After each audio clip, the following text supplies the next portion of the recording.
Mesdames et messieurs, bonsoir. Merci de nous rejoindre pour ce nouveau numéro de Code 24, le magazine francophone de la rédaction de Futur TV, en partenariat avec France 24. Code 24, votre code d'accès à la planète info. Passons tout de suite au sommaire de cette édition. La mer Égée entre la Turquie et la Grèce, un point de passage pour les réfugiés qui tentent de gagner l'Europe. Mais les naufrages sont fréquents. Ce soir, dans Code 24, nous irons à Dikili, un petit port de pêche turc qui fait face à l'île grecque de Lesbos. Il y a 30 ans, le réacteur 4 de la centrale nucléaire soviétique de Tchernobyl explosait. Il s'agit du plus grave accident nucléaire de l'histoire à ce jour. Les conséquences sanitaires de cette catastrophe en Ukraine, en Russie et au-delà restent largement incomprises. Au Mali, dans le Sahel, 3000 soldats français sont toujours sur le terrain. En quoi le djihadisme reste-t-il là-bas une menace après 3 ans d'intervention française? Vous en saurez plus ce soir dans Code 24. Enfin, un coup de projecteur sur la deuxième édition de la Fashion Week de Beyrouth, alors que de plus en plus de jeunes Libanais se lancent dans la mode grâce au soutien d'Espace Créatif, une ONG qui offre une formation gratuite en design de mode. La mer Égée entre la Turquie et la Grèce est un point de passage pour les réfugiés qui fuient la guerre en Syrie ou les talibans en Afghanistan et tentent de gagner l'Europe. Mais les naufrages sont fréquents. Au large des côtes turques, les pêcheurs redoutent de trouver des corps dans leurs filets. Le sauvetage des migrants naufragés est devenu quasi quotidien. Sophie Nivelle-Cardinal s'est rendue à Dikili, petit port de pêche turc qui fait face à l'île grecque de Lesbos.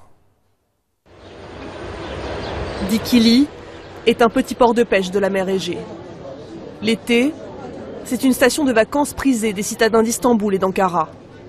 L'hiver, la ville appartient à ses pêcheurs. Jusqu'à l'année dernière, c'était un petit port de pêche sans histoire. Et puis, tout a changé. Sa proximité avec l'île grecque de Lesbos, juste en face, en fait l'un des points de départ privilégiés de ceux qui rêvent d'atteindre l'Europe. Moi, avec mon bateau, je ne vais pas aussi loin. C'est un bateau en bois, mais je n'y mettrai pas ma femme et mes filles sur une mer que je ne connais pas. Ils ne connaissent pas la mer. Ils sont sur des bateaux pneumatiques. C'est très dangereux. Il suffit de 10 secondes pour que la mer vous prenne.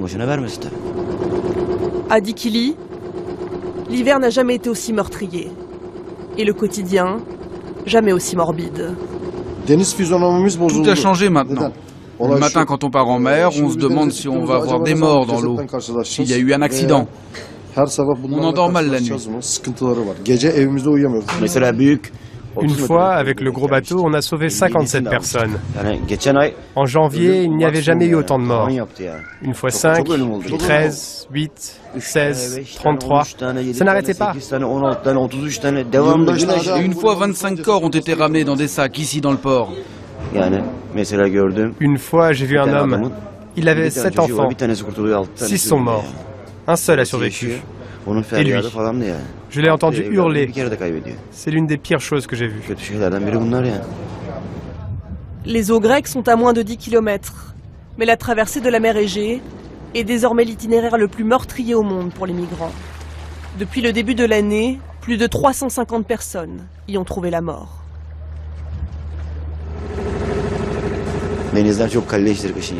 L'hiver, vous ne pouvez pas faire confiance à la mer. Le temps dont je me méfie le plus en hiver, c'est quand la mer est calme et qu'il y a des nuages. Ça peut mal tourner en 10 minutes. Tout peut basculer.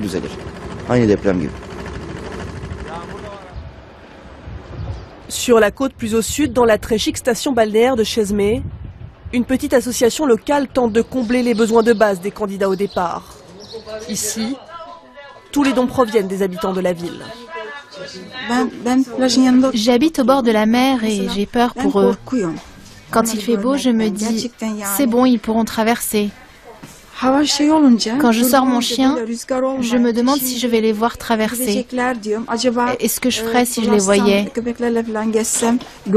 On a tout le temps ça en tête. Ce n'est pas comme avant.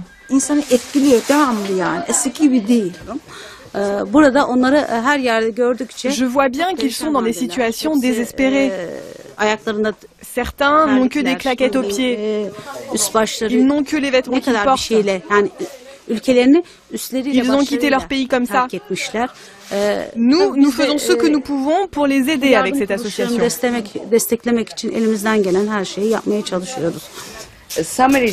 L'été arrive et il faut qu'on s'occupe des vêtements d'été.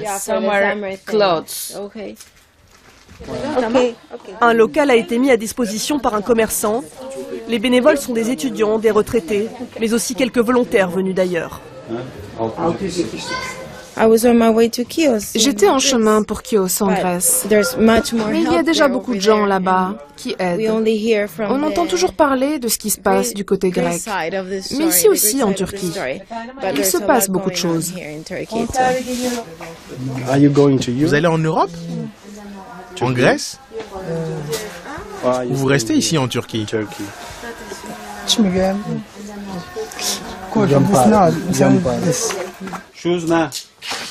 Des chaussures neuves ou un manteau chaud. Ceux qui veulent rejoindre l'Europe ont déjà fait un long voyage et manquent de tout. Moi, je viens de Lashkargah en Afghanistan. Les Afghans représentent un tiers de ceux qui ont réussi à rejoindre les côtes grecques depuis le début de l'année. Selon la loi turque, ils n'ont pas le statut de réfugiés. Les Syriens non plus. Ce sont des invités, comme on dit ici. En fait, la situation est chaotique parce que, officiellement, il n'y a pas de réfugiés ici. Et pourtant, vous allez en ville et il y en a partout. Personne n'est inscrit officiellement comme réfugié. Évidemment, c'est un gros problème. C'est peut-être pour ça qu'il n'y a aucun organisme pour leur venir en aide.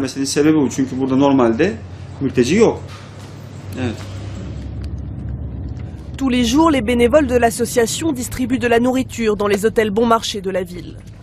Les chambres sont pleines. Des familles entières avec beaucoup d'enfants en bas âge. Elles arrivent d'Afghanistan après plusieurs jours de marche. Tous attendent ici de reprendre leur chemin vers l'Europe.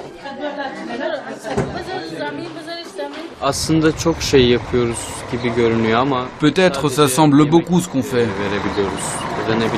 Mais finalement, ce n'est pas grand-chose.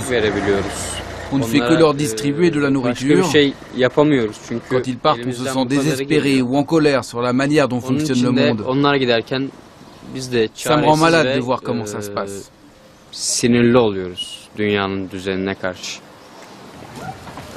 Les petits hôtels et les pensions de famille sur la côte n'ont pas des amplis de tout l'hiver. Un circuit bien rodé. Non, ça ne pose pas de problème. On peut avoir des problèmes avec la police si on ne prend pas leur identité. S'ils ont leur papier d'identité, ça ne pose pas de problème. D'habitude, quand il fait beau et que la mer est calme, le lendemain, ils sont partis. La météo est au beau fixe depuis le matin, alors des familles sont en route, avec souvent pour seul bagage un sac à dos et un sac poubelle à la main. Ça, ce sont des vêtements. Et ça, c'est pour nager.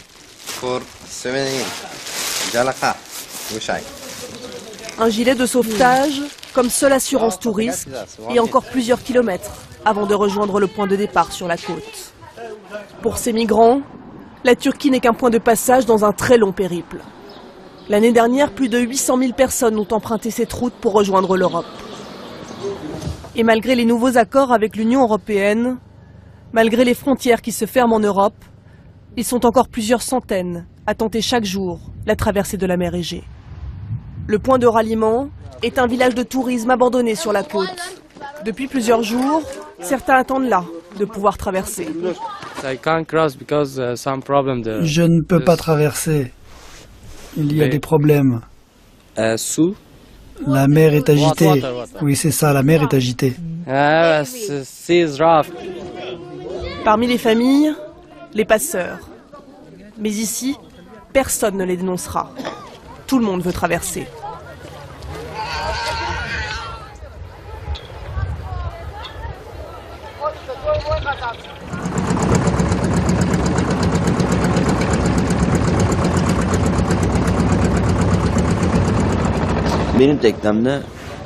Avec mon bateau, on mettrait 3 heures, 3 heures et demie.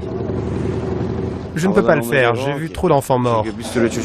Il y a beaucoup d'argent à se faire, mais moi je ne peux pas. Ceux qui font des affaires comme ça sont riches aujourd'hui, Certains sont en prison. Mais moi, j'ai vu les corps des enfants morts. Et c'est impossible pour moi. Je ne pourrais pas les emmener sur mon bateau. Les départs se font dans des criques isolées, à l'abri des regards. Sur la plage, quelques vestiges. Ici, une chaussure d'enfant perdue dans la précipitation. Là, un mode d'emploi pour canaux pneumatiques, ces bateaux de fortune sur lesquels les migrants embarquent pour traverser. À la hâte, ils doivent apprendre à les diriger seuls. Les passeurs n'embarquent pas. Dans une tente à quai, des hommes mais aussi des femmes et des enfants, arrêtés en mer par les gardes-côtes turcs, alors qu'ils tentaient de rejoindre la Grèce. Ils attendent la police pour être transférés dans un gymnase municipal, une autre structure de fortune. Les autorités refusent que nous les filmions. Dans ce bus, nous disent-ils, 55 migrants. Soit on leur donne un permis de résidence temporaire pour 1 mois ou 10 jours, soit on va leur demander de quitter le pays. Ils ne sont pas arrêtés. On va prendre leur identité, on les prend sous notre protection en quelque sorte.